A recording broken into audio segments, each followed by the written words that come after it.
In this video, I'm testing the driver assist systems here in the Hyundai Inster and seeing how they stack up against the competition. I've also made another video where I take a closer look at the car's built-in software and where I go over it both inside and out. And if you haven't seen that one, there's a link to it down in the description, or you can click in the top right corner right now. At the end of this video, I'll give my overall assessment of the car, so be sure to watch all the way through. Like all other modern cars, the Hyundai Inster also has a number of driver monitoring systems. Among other things, it has an attention monitor that keeps an eye on whether I have my eyes on the road. And if I look away, for example, down at the screen or the radio for more than 3 seconds, it gives me a warning tone. It's possible to turn it off if you find it annoying. It actually works okay because fortunately it's not overly aggressive. But if you want to turn it off, then you go in and press Setup here, go to Vehicle, and then you click on Driver Attention Warning, and then you can turn it off in here if you don't want it. Another monitoring function that's in all modern cars in the EU is the speed monitoring system. That's where the car keeps an eye on the speed limit and then gives a warning if you exceed the current limit. Fortunately, that one's easier to turn off. You just have to hold down the volume button here for 3 seconds. And I'd like to give you an example of why so many of us who test electric cars often choose to turn this off right from the start.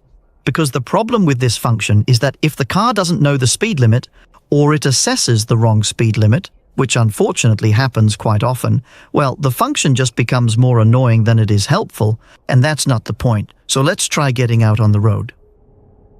See, now I'm driving out of a residential area here where the car has correctly identified that the speed limit is 20 kilometers per hour, so of course I shouldn't exceed that. But now I'm getting out onto a public road where I'm of course allowed to drive 50, but what happens is the car, well, it hasn't figured out that I'm allowed to drive 50. So when I'm just driving 30, 35, it starts beeping at me and gives a warning saying I'm driving too fast. I'm not driving too fast, I'm doing 45, so in reality I'm probably going even slower than that, but the car will keep giving warnings at regular intervals as long as it thinks I can only drive 20, and it still thinks that. And that's why we often turn this speed warning off, because this sign recognition system, it's just not quite perfect yet. So there are a few too many times when the car thinks the speed limit is different from what it actually is, and then it just becomes an annoyance rather than a safety feature. It's a shame, of course, that it doesn't work exactly as intended, but hopefully the car's sign recognition will get better over time, and, yep, there it was again. It's beeping, and it still thinks I'm only allowed to drive 20. Now, it finally figured out that I'm allowed to drive 50, so now it's not beeping anymore. So we're on our way onto the highway. I can just turn that speed warning off by holding this down for 3 seconds, and a message pops up here telling me that the function is now deactivated, so we don't have to listen to false warnings. So now, let's get out on the road. To activate the adaptive cruise control, I have to press this button up here, and that sets it to the current speed. And since I'm driving on the highway, it also activates the auto steering or lane assist. I can also activate it manually down here, for example, if I'm on a country road, or it doesn't activate by itself. Right now, it sets the speed to the current speed, but if I press the up arrow here right after setting it, it will change it to the permitted speed for this stretch of road.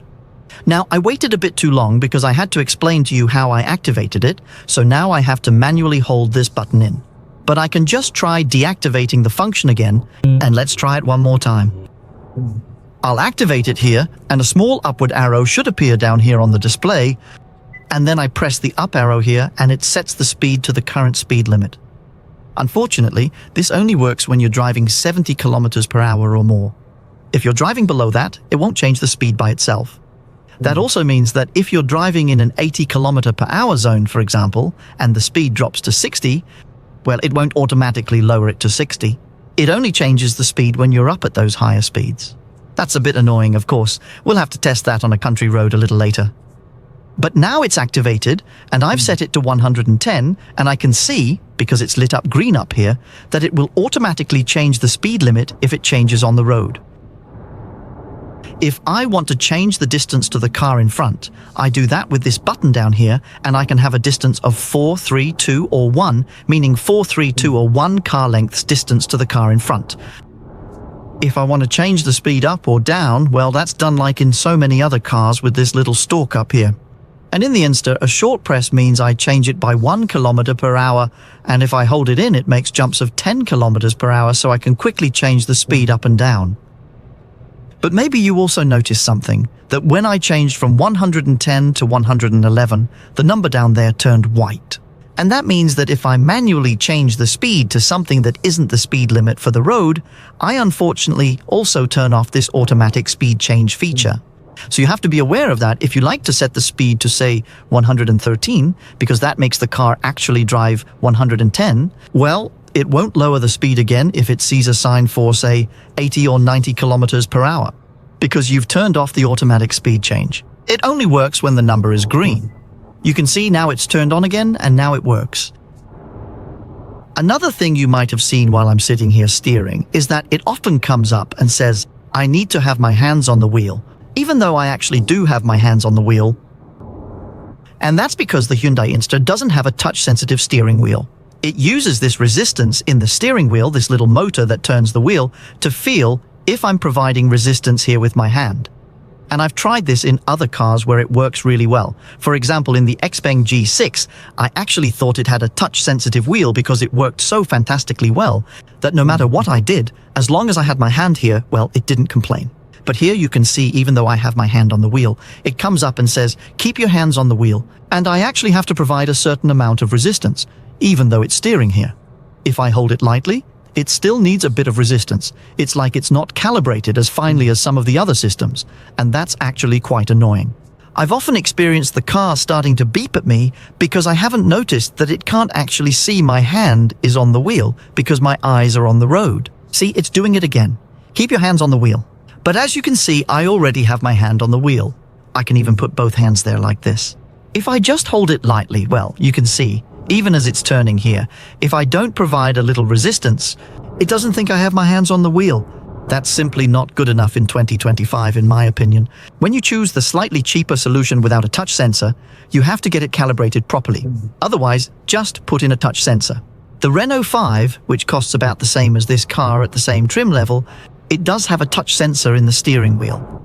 If the adaptive cruise control is deactivated, for example, if I step on the brake, which turns it off, well, I actually keep the auto steering, that is the lane assist.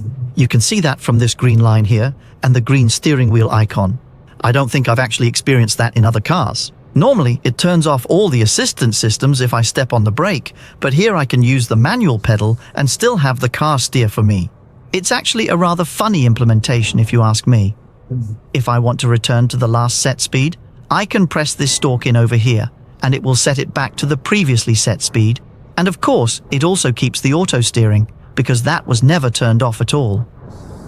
One thing I always test is how overtaking works when you're driving with adaptive cruise control. Because if the system is implemented correctly, the car should start accelerating as soon as I indicate that I want to overtake. That way I can get up to speed before I get too far out into the passing lane. Otherwise, I risk being caught by the cars coming from behind at a higher speed. Now I'm behind a truck that's going about 86, so in the passing lane, they're probably going 110, so I need to get up to speed to be able to pass it. So let's just try to see how that goes. I activate the turn signal, and I can feel the car starting to accelerate.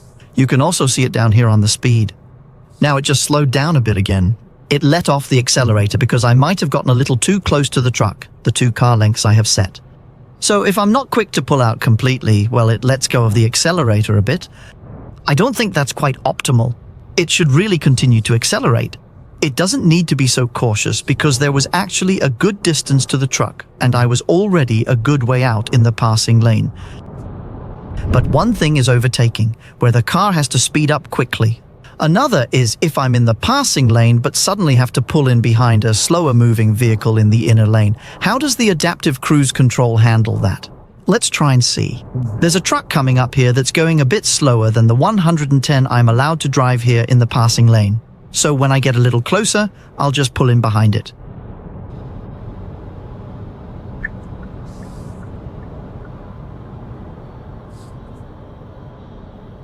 And the adaptive cruise control does exactly what it's supposed to.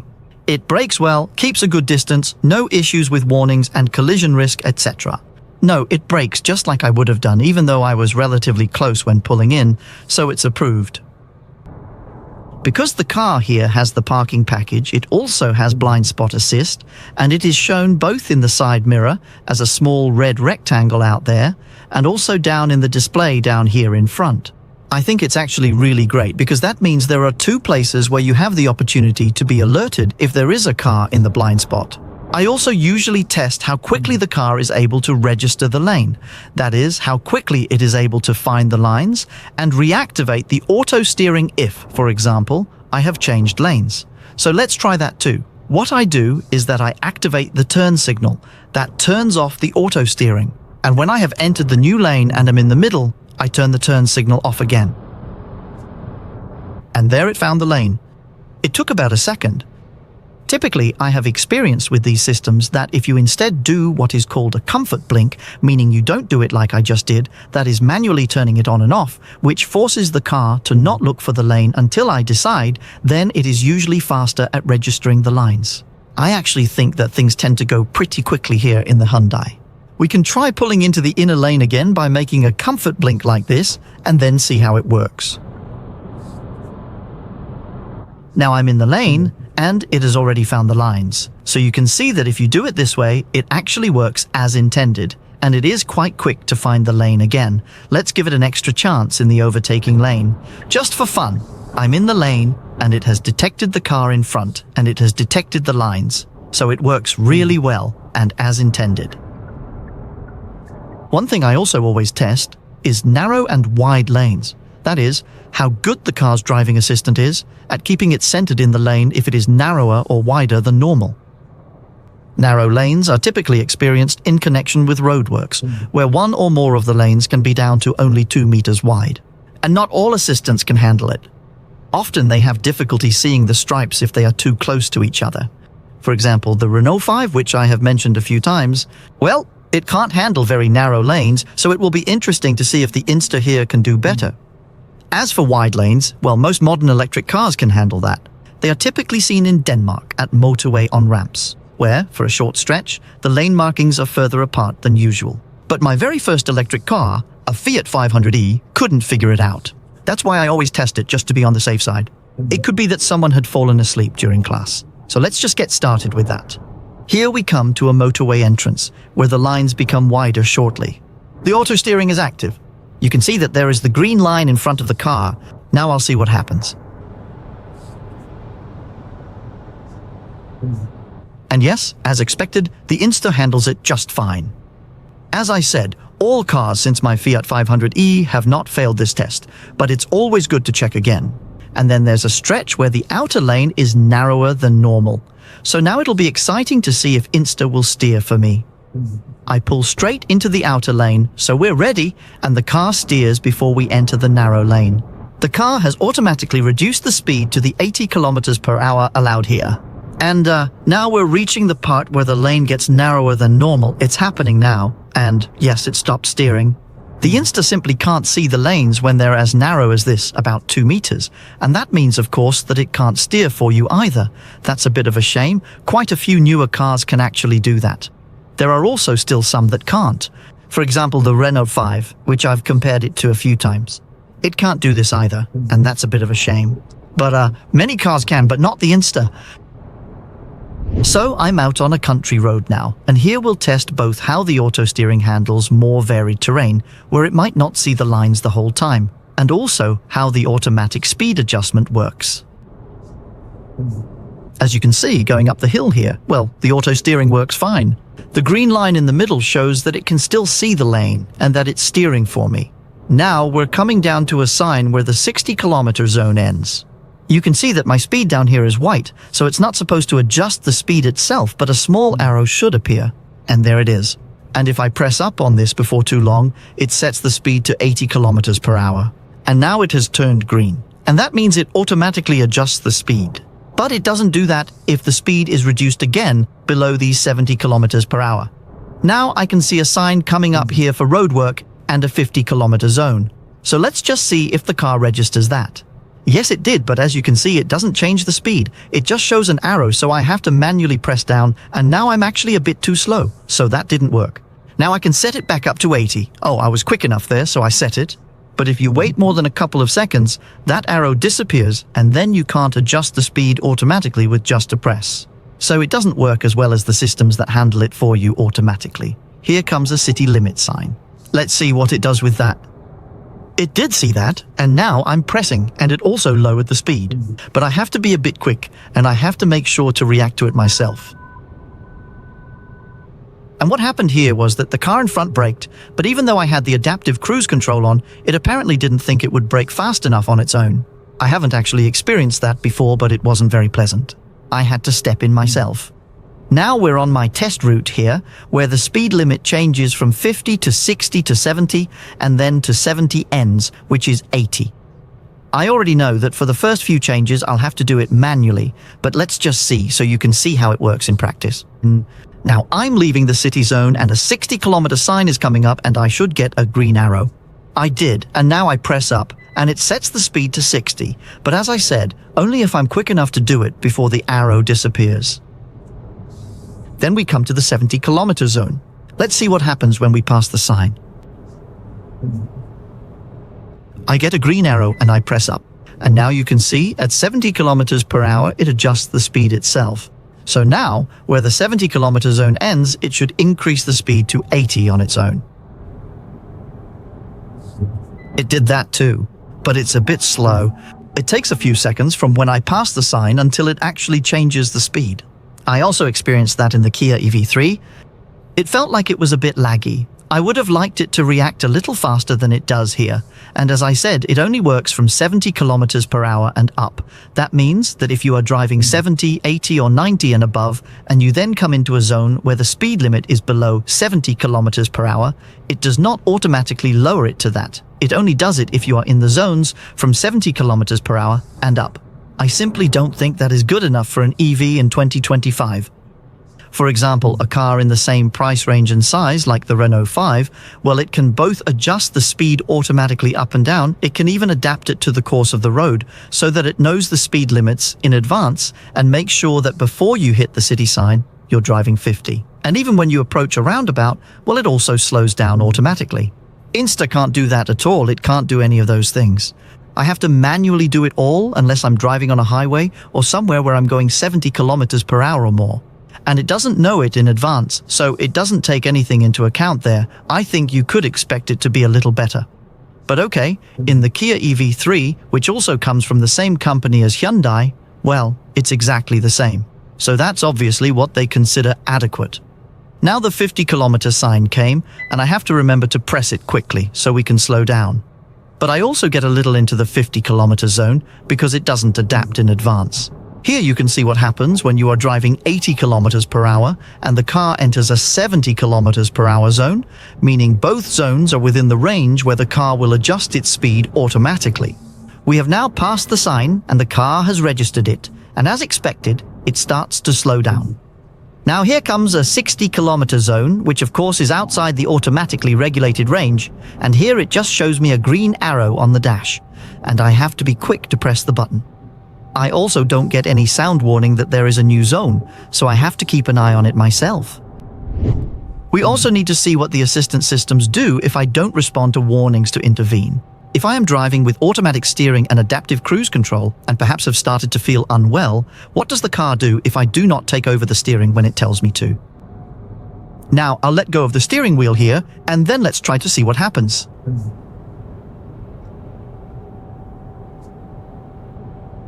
First, it comes up and says, keep your hands on the wheel.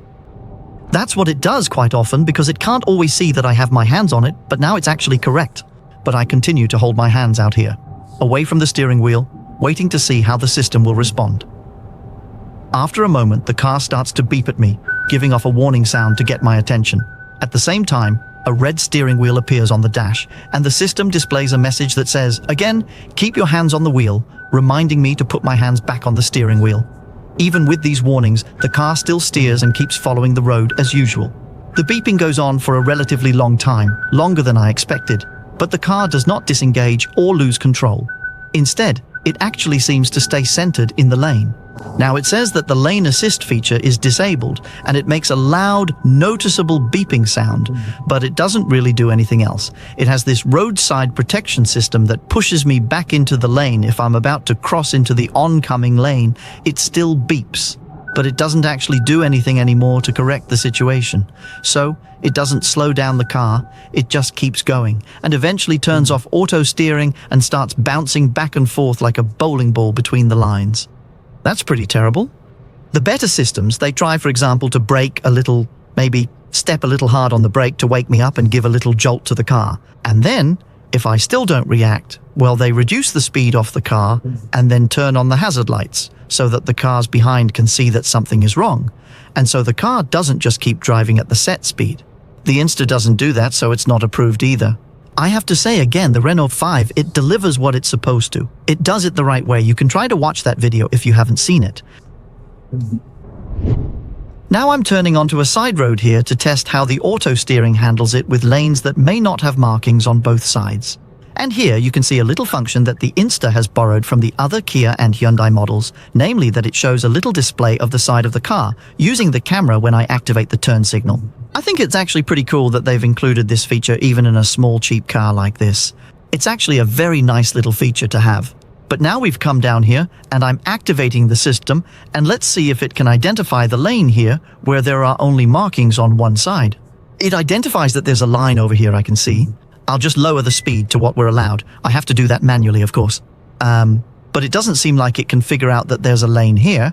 I know the function is activated because there's a little grey steering wheel up here. So that means it should be looking for the lane, but it doesn't really look like it can find anything here. Oh, there it found it. Maybe it just needed a little time. Let's see. If it manages to hold on to it, now that it has finally found it after searching for some time, maybe it will keep it. Yes, it actually looks like it's going okay so far. I just have to apply a little counter pressure there so it can see I'm here. Then I also have to remember that I have to lower the speed here when we enter the town manually. There we go.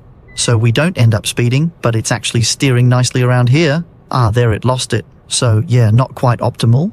Now it found it again. As I said, it's quite fast at finding the lane again once it's going.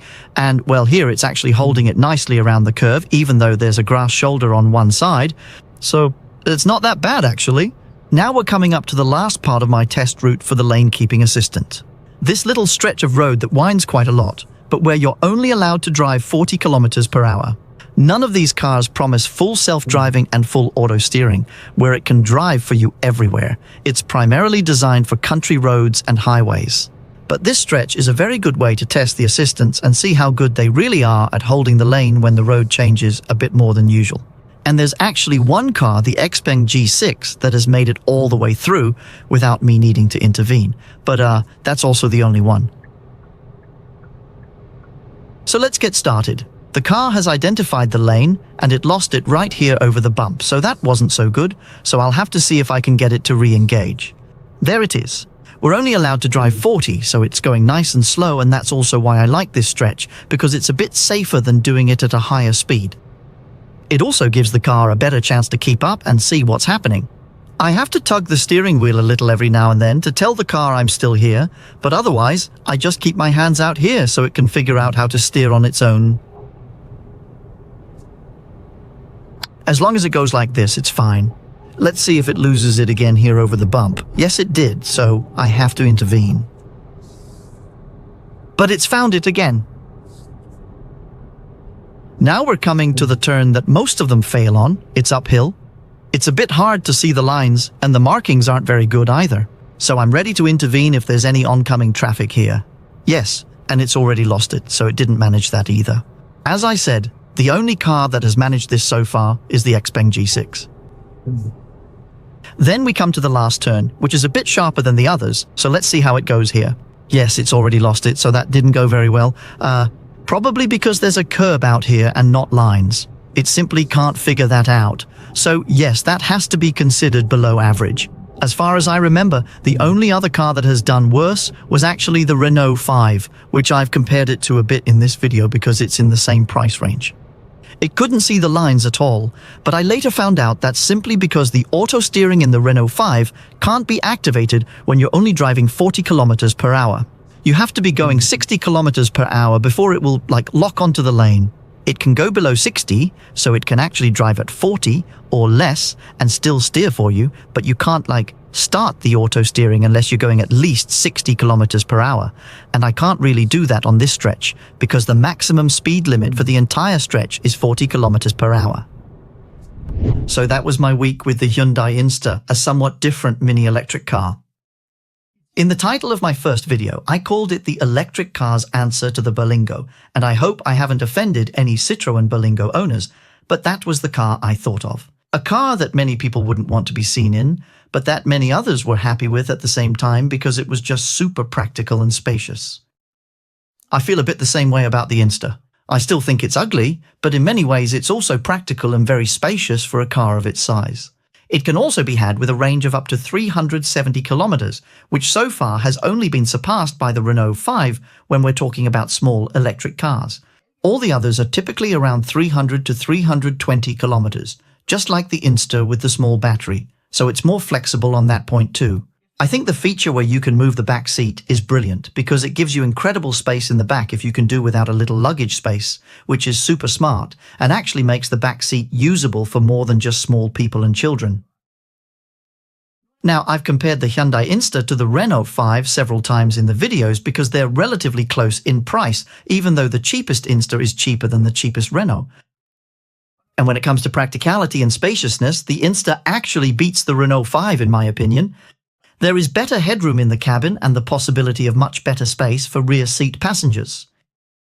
But unfortunately, Inster is so behind in all other respects.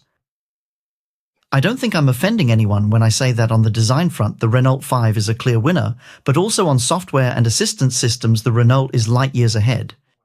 At least if you look at the Techno and Iconic models, both of which use the Google-based Android Automotive.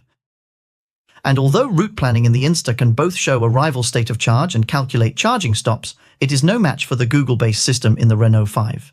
And when we talk about voice assistance, well, the Renault's is best in class, where Inster's voice assistant is almost embarrassingly poor and seems like something you would expect in a 10-year-old car.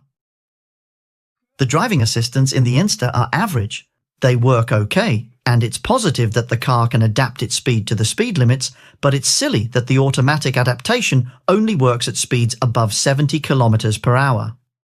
Especially when you come from zones where you have had to drive over 70 kilometers per hour and drive into a zone with a lower speed limit, because then you have to remember that the car suddenly does not adjust the speed itself.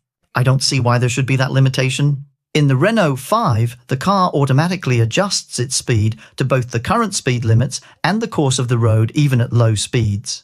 This means that it reduces the speed before reaching a zone with a lower limit, and that it also reduces the speed itself in, for example, roundabouts. The Inster does neither, but that's not the worst thing. That is what the car does if I don't respond to warnings to keep my hands on the steering wheel. The fact that it just continues at the same speed is really dangerous, and it reinforces my view that the technology in the Inster is a bit too outdated. Because Kia, the sister brand to Hyundai, handles that situation just fine, for example in their EV3. Similarly, it's also too bad that Apple CarPlay and Android Auto only work with an outdated cable when it works wirelessly in virtually all other electric cars today. If you need a compact electric car that will be used exclusively in the city and that can transport 4 adults without them feeling like a herring in a tin can, then the Inster may well be the right choice. You just have to be aware that technically you're getting what seems like a somewhat outdated platform, both when it comes to the car and to the assistance systems. But if you're the type who doesn't care about that, and maybe you even like the design, then the Inster is an excellent small and practical electric car. If, on the other hand, you also need to drive on longer trips, for example on motorways and country roads, well, there are better alternatives. There are also more and more small electric cars coming onto the market all the time, so I would recommend that you try some of the others as well. Early next year, for example, I will be testing the new Firefly, which is somewhat higher in price, but seems to offer both plenty of space and a really nice design in an electric car that is also not very large. So remember to subscribe to the channel so you don't miss those videos. If you have already become curious about some of the other small electric cars, you should see my test of the Renault 5 and BYD Dolphin Surf respectively. And if you would like to support the work I do directly, I would always be happy for a cup of coffee. See you soon!